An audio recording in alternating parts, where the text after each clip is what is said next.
नमस्कार दोस्तों, omniscient channel में आपका स्वागत है। और आज आप इस वीडियो में ओमनीसेंट इंग्लिश की 1234वें दिन की क्लास को देख रहे हैं। और मैं बात कर रहा हूँ कि कैसे आप बहुत ही आसान तरह से, अगर आप गांव में या शहर में या कहीं भी हिंदी माध्यम से पढ़ाई आपने किया है और इंग्लिश शायद आप इंग्लिश से डरते हो और आपने इंग्लिश को पढ़ना बहुत ही तवज्जो नहीं दिया, और कई कई राज्यों में जो मैंने देखा है कि भाई हिंदी पे फोकस किया जाता है और इंग्लिश को जो है दूसरे तीसरे चौथे क्लास से स्टार्ट किया जाता है, मतलब नहीं दिया जाता जोड़, जबकि इंग्लिश स्कूल में शुरू से इंग्लिश सिखाया जाता है। इसलिए बच्चों में दो तरह की भाषा को लेकर, चूंकि इंग्लिश में जो लिखते हैं उनको अच्छे नंबर अच्छे मार्क्स अच्छा समझा जाता है, तो इंग्लिश को लेकर बहुत दीवानगी है। तो इंग्लिश सीखना बहुत जरूरी है, लेकिन सबसे पहले इंग्लिश पढ़ना फिर लिखना और बोलना इंपॉर्टेंट हो जाता है। तो चलिए शुरू करते हैं। देखिए, सबसे पहले तो वर्ड्स को मैं लेता हूँ, और वर्ड्स लेने से क्या होता है कि आप जितने वर्ड जानेंगे उतना ही, जैसे अगर आपको ये पता ही नहीं है कि दोस्त दर्शिता, हालांकि ये वर्ड आपके लिए कठिन हो सकता है, तो इसका क्या हिंदी होगा, मतलब इंग्लिश में इसे क्या बोलेंगे, इस हिंदी वर्ड शब्द का अंग्रेजी क्या होगा, मीनिंग क्या होगा, तो आपको नहीं पता हो तो कैसे कर पाएंगे। अगर कभी आपको दिख भी गया तो आपको लगेगा कि बहुत भारी भरकम शब्द है, आप ध्यान ही नहीं देंगे ऐसे वर्ड्स पे। तो आप अगर ऐसे वर्ड याद करके रखते हैं तो आपको बहुत ही मतलब लगेगा कि हाँ, आप पहले से जानकार हैं, अच्छे हैं, आपको इंग्लिश पकड़ है। वर्ड है सिनिसिज्म यानी दोष दर्शिता। नेक्स्ट वर्ड है दोस्तों एब्सर्डिटी, बेतुकापन एक वर्ड है। बेतुकापन हिंदी में हम लोग बहुत ही यूज करते हैं इसे बेतुकापन को। इसका अंग्रेजी है दोस्तों एब्सर्डिटी। एब्सर्डिटी मीन्स बेतुकापन। एब्सर्डिटी मीन्स बेतुकापन। सिनिसिज्म मीन्स दोष दर्शिता। एब्सर्डिटी मीन्स बेतुकापन। नेक्स्ट वर्ड जो है ये दोस्तों नेमीसिस। नेमीसिस का अर्थ होता है प्रतिशोध लेने की देवी, यानी कि प्रतिशोध लेने की देवी, जैसे माँ काली है ना, तो प्रतिशोध लेने की देवी नेमेसिस। हालांकि ये धार्मिक वर्ड है, लेकिन यूज तो कहीं भी हो सकता है। नेमेसिस मीन्स प्रतिशोध लेने की देवी। नेक्स्ट है वर्ड दोस्तों अब्रीज। अब्रीज का मतलब था काट छाट करना। अब्रीज मीन्स काट छाट करना। ब्रिज मीन्स तो पुल होता है, अब्रीज मीन्स काट छाट करना। अब्रीज का मतलब क्या होगा, काट छाट करना। नेक्स्ट वर्ड जो है अबॉट। अबॉट मीन्स होता है गर्भपात कराना, है ना, अबॉट मीन्स गर्भपात कराना। नेक्स्ट वर्ड है स्पैन। स्पैन का अर्थ होता है विस्तार, फैलाव। स्पैन का अर्थ क्या होता है, विस्तार, फैलाव। नेक्स्ट वर्ड है क्लमजी। क्लमजी भद्दा, बेढंगा, है ना। क्लमजी का मतलब होता है भद्दा और बेढंगा, क्लमजी। नेक्स्ट वर्ड है वीम। वीम का अर्थ होता है मन की तरंग या सनक या मौज को वीम बोलते हैं, है ना, वीम, जिसमें एच जो है साइलेंट है, वीम उच्चारण करेंगे वीम। हालांकि लिखने में इस तरह से लोग लिखते हैं।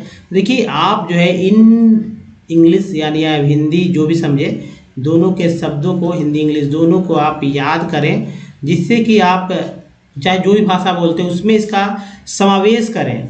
अगर कर लेते हैं इतना तो समझ लीजिए कि आपका अंग्रेजी बहुत ही स्ट्रांग हो जाएगा, इंग्लिश बहुत ही स्ट्रांग हो जाएगा। चलिए नेक्स्ट वर्ड है तो विम्जिकल। विम्जिकल का अर्थ होता है सनकी, मनमौजी। विम्जिकल मीन्स सनकी, मनमौजी। नेक्स्ट है क्लमजीनेस। क्लमजीनेस। क्लमजीनेस मीन्स भद्दापन, गवारपन, जो है ना, भद्दा बेढंगा मैंने बोला, क्लमजी उसी से क्लमजीनेस है, भद्दापन और गवारपन, क्लमजीनेस। देखिए एस के बाद बाइक जो है INESS हो गया, तो क्लमजीनेस हो गया। नेक्स्ट वर्ड जो है सल्ट्री। सल्ट्री मीन्स अत्यंत गर्म, उमसदार। जैसे गर्मियों के दिन में आप जैसे कि आजकल देख रहे होंगे, गर्मी का मौसम चल रहा है, तो सल्ट्री मौसम होता है, यानी कि चिपचिपा, है ना, चिपचिपा। अत्यंत गर्म का मतलब होता है, उमस का मतलब होता है कि भाई हवा में जो है ह्यूमिडिटी बढ़ जाता है, यानी कि पानी का मात्रा बढ़ जाता है, बारिश नहीं होते रहता है, तो सल्ट्री है, सल्ट्री एटमॉस्फेयर हो जाता है। नेक्स्ट वर्ड जो है तो हेज। हेज मीन्स होता है घेरना, रक्षा करना।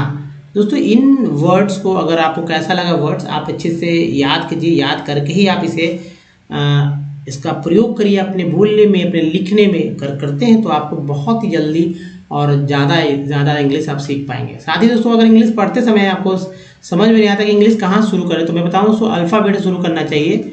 आप इसको समझ लीजिए पहले क्या होता है अल्फ़ाबेट। देखिए 26 लेटर होते हैं इसमें, ABCDEFGHIJKLMNOPQRSTUV WXYZ, इन सभी को अल्फ़ाबेट कहा जाता है और इसके दो पार्ट होते हैं।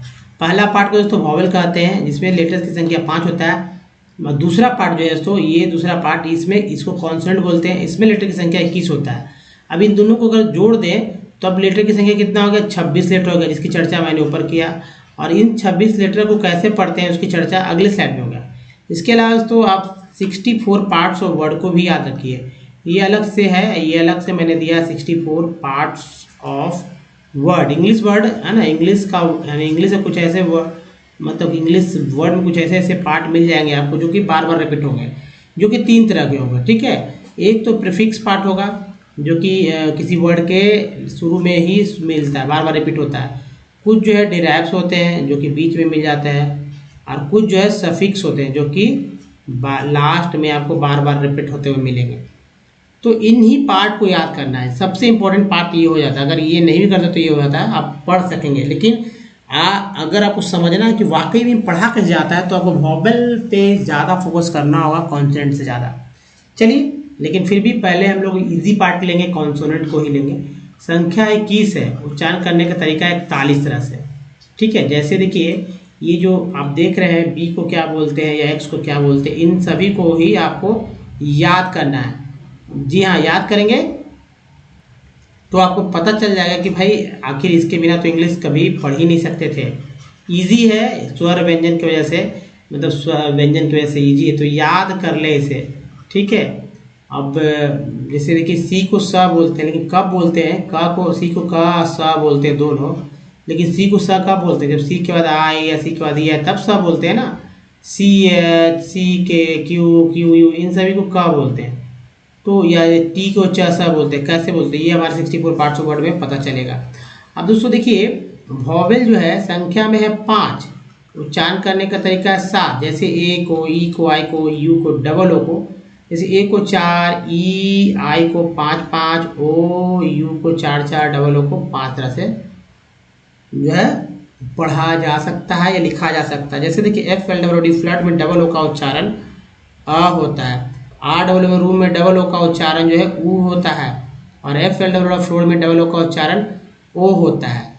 यानी कि हर वर्ड मीनिंग में, अलग अलग वर्ड मीनिंग में यही जो अब जो हिंदी में मैंने लिखा अ आ ई, यही घूमता है। और इसी कोई भी वर्ड बिना वॉवेल के तो होगा ही नहीं।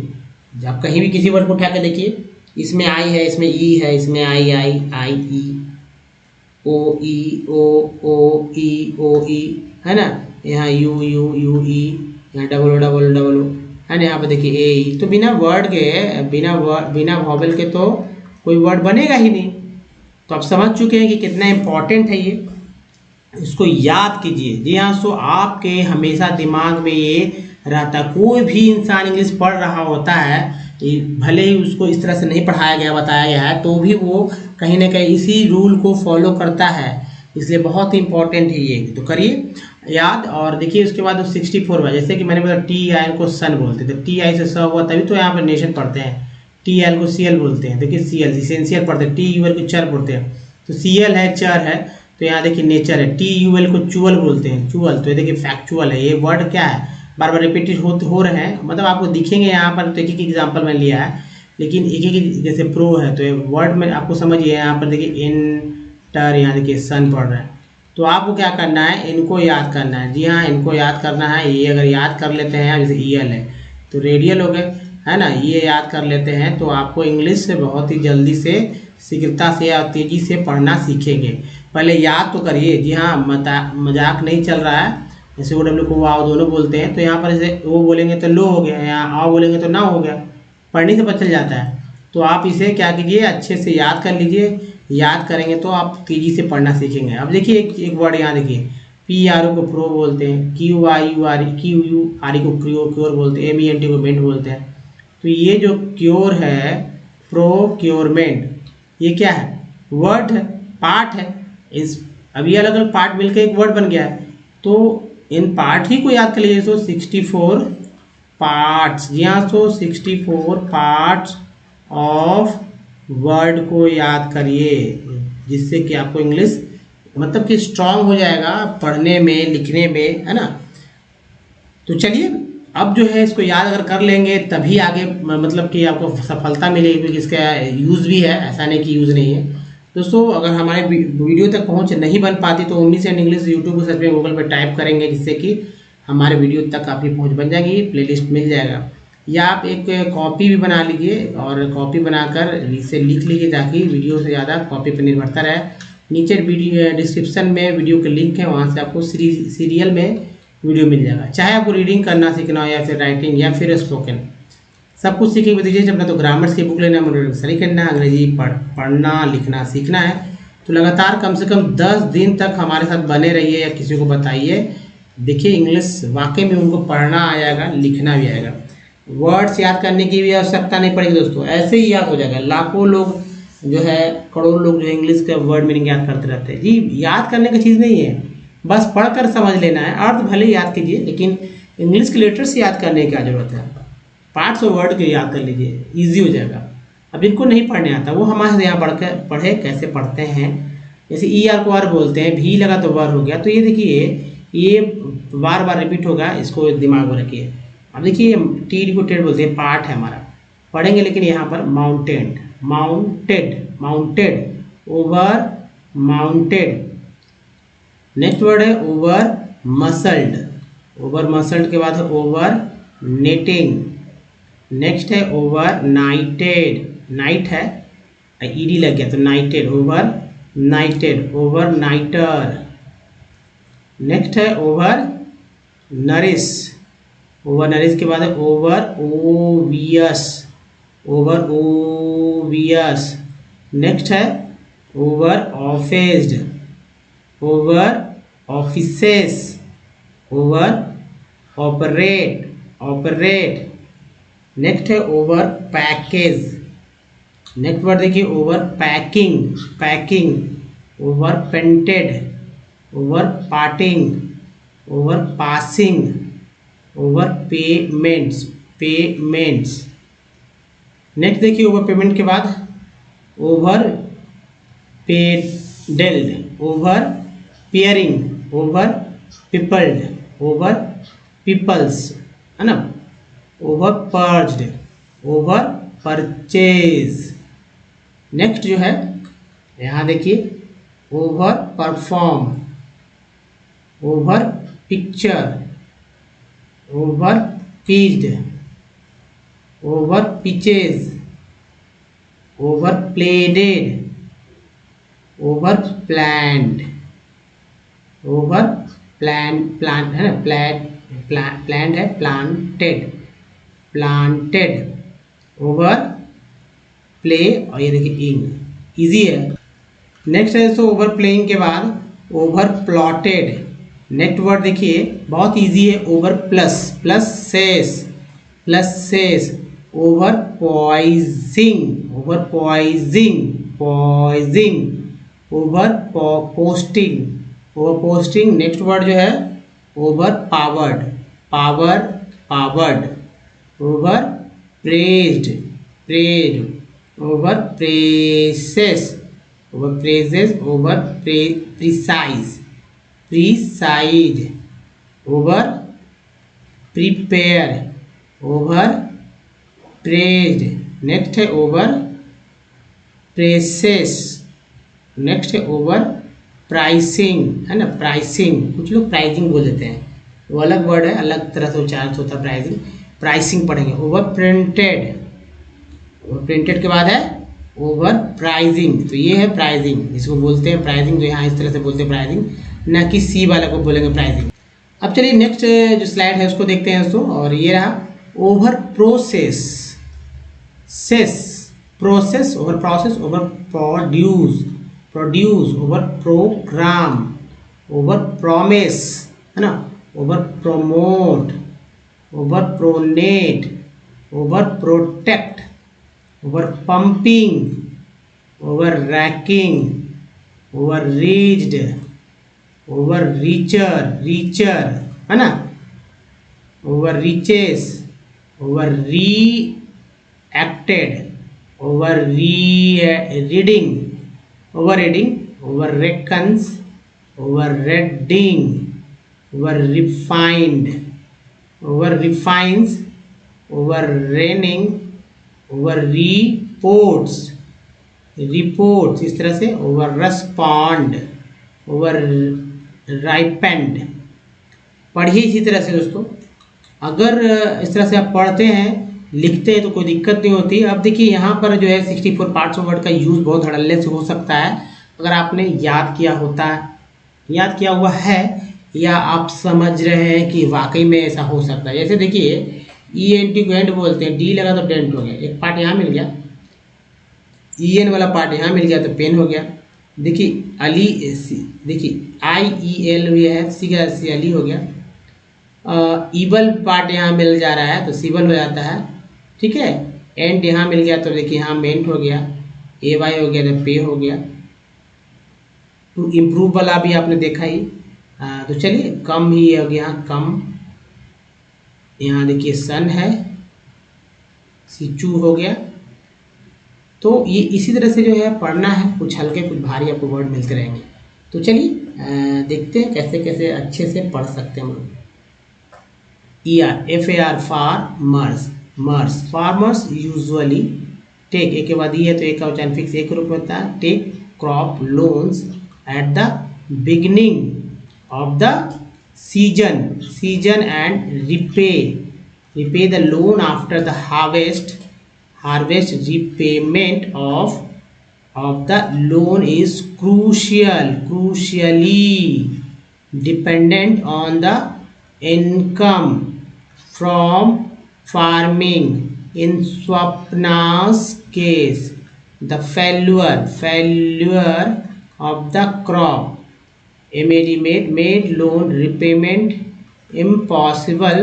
She had to sell part, ART को बोलते आर्ट, P लगा तो part, she had to sell part of the land to repay the loan credit instead नहीं, in बोलेंगे, instead of helping Swapna improve her earnings, left her rose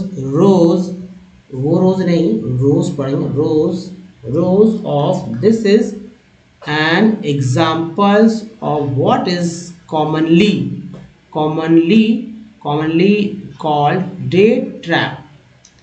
Credit in this case pushes the borrower into situations from which recovery is very painful। ये बोलते हैं painful। in one situations credit helps to increase earnings and therefore the person is better off than, है ना, than before। दोस्तों इस तरह से पढ़िए। अगर आपको पढ़ने में कोई दिक्कत है तो फिर से इस वीडियो को आप देखिए, समझिए कि मैंने कैसे पढ़ा। मैंने हो सकता है मैंने फास्ट पढ़ा, आप वीडियो को स्लो कर लीजिए, स्लो मोशन में आप 3 आई बटन में जाकर उसका वीडियो को जो है स्पीड को कम करके आप इसको और अच्छे से देख के समझ सकते हैं। दोस्तों इस वीडियो में यहीं तक। बताइए वीडियो कैसा लगा, अच्छा लगा तो लाइक और शेयर कीजिएगा, नए चैनल को सब्सक्राइब कीजिए, घंटी को दबाइए आने वाले वीडियो के लिए। दोस्तों इस वीडियो में बने धन्यवाद, थैंक्स फॉर वॉचिंग। मिलते हैं अगले वीडियो में, तब तक के लिए बहुत ध्यान रखिए, धन्यवाद, थैंक्स अगेन।